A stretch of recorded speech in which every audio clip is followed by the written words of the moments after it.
మీ parents?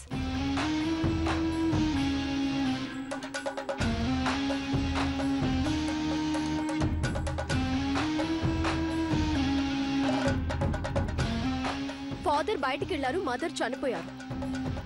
ఓ sorry. ఈవిడుంటే Janu నుంచి matter లాగలేం. ఎలాగైనా దీన్ని తప్పించాలి.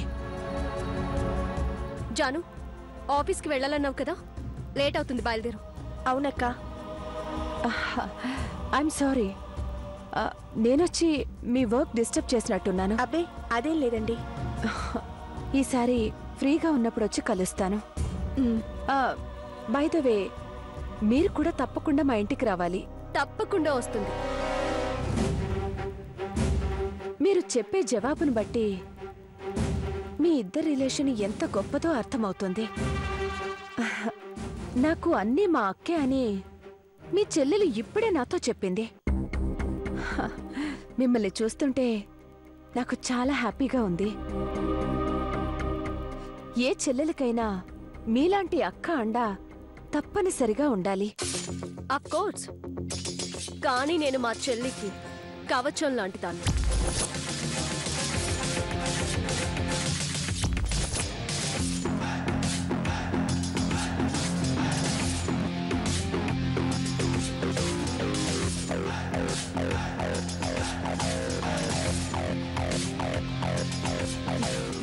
ఓకే అండి, వెళ్ళొస్తానండి. మంచిది. బాయ్. బాయ్.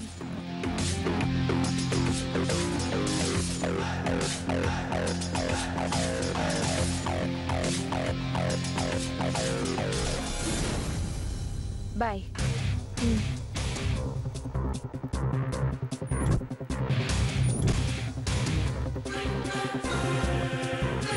జాను, ఈవెన్ నీకెలా పరిచయం? చెప్పింది కదక్క, యాక్సిడెంట్ దగ్గరని. తన మాటలు ప్రవర్తన చూస్తుంటే కొంచెం తేడాగా ఉంది. కొద్దిపాటి పరిచయాలకే ఎవరికి పడితే వాళ్ళకి అడ్రస్లు ఇచ్చి వివరాలు ఇవ్వకు. మొత్తానికి లాయర్ అనిపించుకున్నావక్క. ప్రతిదానికి ఎందుకక్క అంత అనుమానం? తనని చూస్తే మంచిదానిలాగానే అనిపిస్తుంది కదా. చూడు జాను, మనం ఉన్న పరిస్థితులకి అనుమానించుకు తప్పదు. ఏమీ కాకపోతే మంచిదే. ఏదైనా జరిగాక బాధపడ్డం కంటే ముందే జాగ్రత్త పడ్డం మంచిది. సర్లే అక్క, నాకు లేట్ అవుతోంది, నేను బయలుదేరుతాను. బాయ్. బాయ్. బాయ్ అమ్మాయి గారు.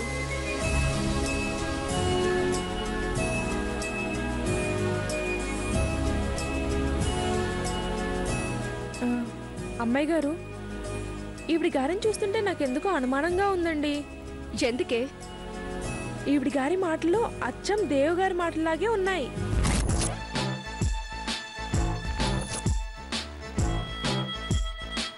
ఏ కాలేజ్?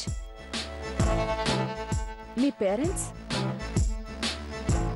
అడిగిన దానికి మాత్రమే సమాధానం చెప్తున్నారు.